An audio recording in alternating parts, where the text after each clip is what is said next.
चला, आज आपण आलेलो आहोत एका पाहुण्याचा तोंडल्याचा बाग बघण्यासाठी बेगवनला।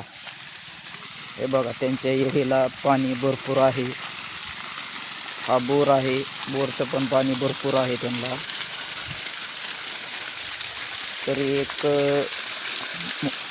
2.5 इंची चालते पाणी। हा त्यांचा लिंबुणीचा बाग आहे। सौर ऊर्जावरती मोटर त्यांनी ते चालवत आहेत।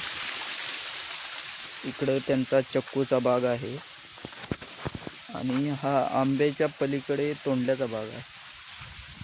बघा, हे पाहुणे चाललेले आहेत। हा तोंडल्याचा प्लॉट आहे त्यांचा, सध्या तरी खालीच आहे। थोडंसं भांडवल आल्यावर ते म्हणतात की वर मंडप करायचा आहे त्यांना। मिळालेले आहेत, भरपूर फुलं लागलेली आहेत। ते त्यांनी तोंडल्यासाठी शेततळ्याची व्यवस्था केलेली आहे।